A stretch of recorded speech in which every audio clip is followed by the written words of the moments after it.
Playing Fortnite on a phone makes me feel old.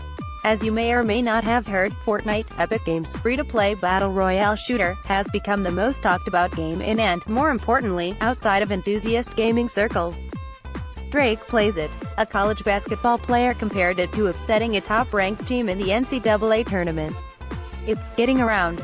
Now that Fortnite is coming to iOS and Android, one can, and probably should, assume the mobile version will become the definitive Fortnite experience. Having spent a little time with the iOS beta, I have zero interest in playing Fortnite on a phone.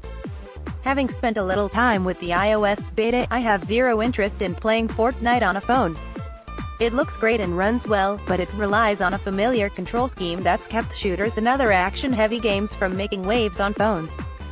The controls, which include digital joysticks and buttons, make you sift through menus on the fly using the same big tap and drags that controls your aiming and shooting.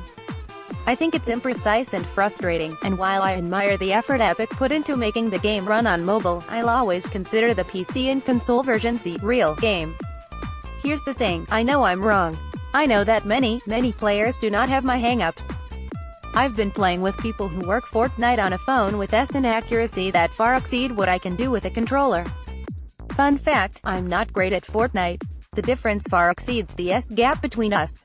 They show a technical fluency that I would argue the game's control scheme prevents.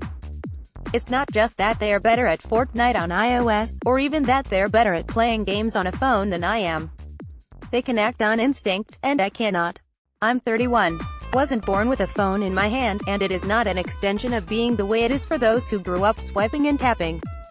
That's the real problem. I know this because I've seen this divide before. My parents tried to play video games with me as a kid, but they never felt comfortable with an NES or SNES gamepad. Even if they studied the manual and learned every special move in my Street Fighter II strategy guide, I was faster and understood the game better. They'd always lose. Now I am fumbling my way through Fortnite against phone-native kids, teens, and neurologically flexible adults. I grew up with a controller in my hands, but didn't have a smartphone until I was, biologically speaking, an adult. I didn't have to learn a controller, because it just made sense. When I bought my first iPhone in 2008, I had to look up guides on how to change settings. I had to learn, slowly and deliberately, how to use it. Playing Fortnite on a phone has forced me to accept I am going to someday. Everyone reaches a point in life where new technology feels more difficult to learn. For me, Snapchat was the first, startling example. I saw people using it. I was interested, but I hated the UI and didn't see the value in integrating it into my life. If I make the time to take a picture, I want to keep it.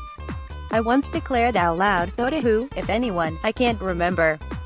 Snapchat didn't enhance my life, but for a younger generation of people raised on the social web, where all content is disposable, Snapchat and Instagram stories made immediate sense. The distinction between phone-native Fortnite players and my own fumbling is smaller, I'd like to think. I know how to play the game on a basic level. There's no element of it that completely eludes me.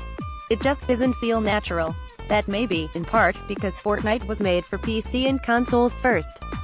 I played it there first, using controls that I already knew and loved. Despite that, I still enjoyed the iOS version of Fortnite. While it may not show the same shimmer and detail as you'd see on a PS4 Pro, the iOS edition doesn't cut any corners.